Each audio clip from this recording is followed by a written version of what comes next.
नेमकं सांगतो. रस्त्याने येत होतो आणि पुढं वाघ आला. असला मोठा दांडगा वाघ, खांदे एवढा उंच. वाघाला बघून बेशुद्ध झालं होतं काय? वाघ असला म्हणून काय झालं, वाघाला वाटलं डरकाळी फोडली म्हणजे मी हालल, पण मी जाग चालतोय कुठला. त्यानं फोडली की डरकाळी, तसं त्याच्या आवाजानं आसपासच्या घराचं पत्र हल्लं, पण नाना नाही हल्ला. नाना हल्ला नाही, डायरेक्ट आडवा झाला. कॅपकी ना पुढे सांगा काय झालं. मे बी ठरवलं आज काय होय असते उद्या आर या पार. मे बी सनी देवळ सारखा आरडलो जोरात. तसं वाघानं शिपूट गाठली तांगड्यात. म्हणजे वाघ भेला भेला म्हणजे काय, माझा अवतार बघून वाघाची ईदभर फाटली. वाघ 2 पावलं माग सरला. मी ओळखलं आता येऊ डाव करणार. वाघानं अंगावर झाप टाकली.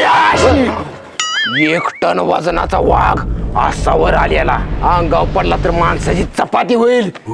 वाघ असा वर आहे तवरच मी डाव केला आणि वाघाची काच दिशी शिपटी धरली अशी. हा मग काय झालं? वाघाला कळायचं बंद झालं. त्यानं तांगड्यातनं वाकून शिपटीकडे बघस तर मी त्याला शिपटीला धरून गार गार गार गार फिरवला.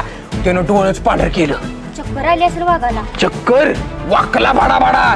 हरणाचं 7-8 किलो मटण पडलं माझ्या तोंडा पुढं आणि 5-6 सस पडलं तोंडातनं. तसा मी त्याला गोल गोल आणि फिरवला, बाद दिशा आपटला. तो जबडा असा झाला, 2 खिडक्या दाडाखाली पडल्या. तुमच्या का वाघाच्या? हा वाघाच्या. आई शपथच. वाघ चौथावून माझ्या अंगावाला. वाघ पंचा मारणार एवढ्यात मी वाघाच्या छाताडावर गुच्ची घातली. असाच वराडला वाघ. अरे ग होय, पण त्याच्या भाषेत. वाघ चाल करून माझ्या अंगावर येणार होता, तेवढ्यात मी वाघाचा एक पाय धरला आणि मुरगळला. असाच वरडला वाघ, पण त्याच्या भाषेत. मग काय झालं ना?